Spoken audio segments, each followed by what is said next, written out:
septics. Septics can be such a finicky part of the real estate transaction, and I'll give you an example that we just completed. We just negotiated a deal in Erin, which is a community about 20 minutes away from us. We trade in there all the time. And this community is a little unique in the sense that they've just put in a new treatment, so eventually everything's going to be transferred to municipal sewers. But right now, anything in town is all on septic. So since they're not sure exactly when they're going to transfer to the sewage system, it could be 2 years, 5 years, 10 years. Most of the sellers that are in this area and most of the homeowners do not want to put any money into their septic system. So being a local agent, I know this, and I know to be on super high alert when we do this. In this particular deal, we had the seller hired their own reputable septic technician, and they had the report. So the price was already negotiated. They've given us this report, and what it states is, at the time of pumping, the septic system appeared to be in good working order. So just by nature, it's a little ambiguous, and we can't always trust that. So we have to do our own. So what we had negotiated was for the technician to come back and explain it all to us. When he came back, nobody called us. He went through it again. It's all in good working order. I'm a big believer in making sure that the septic tank and the septic inspection is done right. And one thing that highlighted to me on this report was they had only opened up the first lid, okay, which is problematic because this tank had 2 chambers and 2 lids. And you need to do a thorough inspection, you need to lift both of those lids.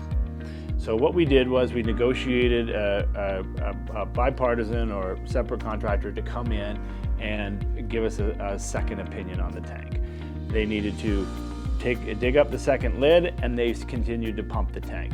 The very first thing that we knew before they even went into the second chamber was that there was a crack in the bottom of the tank. Okay, it was almost like a rock had come up, and we almost had like a star-shaped crack throughout the whole tank.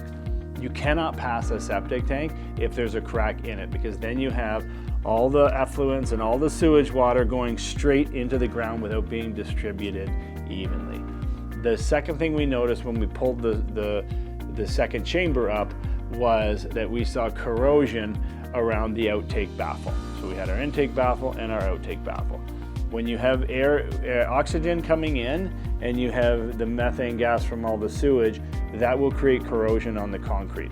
Depending on the type of concrete and the quality, it could corrode a little faster. In this particular case, there was a large hole that had corroded between the outtake baffle. So when the water was getting up to a certain level, it would spill down the tank and not distribute it out into the weepers. So that can contaminate groundwater and all sorts of stuff. But the MNR would not like that. So you cannot pass that tank. So the tank essentially failed. So what do? We had one report that said everything was in good working order, and they said now they wouldn't pass it. Now the tanks, the reason why this can be such a finicky topic in real estate is because of the cost. So what did we do? We continued to get quotes. We had one quote that was at $12,000 and one quote that was at $21,000. So, for us, what we had to do was negotiate in between. We completed that negotiation with $17,000 off. My buyers were happy because they had the funds in order to install a new septic system. And the sellers, I don't know how happy they were, okay, but at least they got the deal together and they got to sell and move on.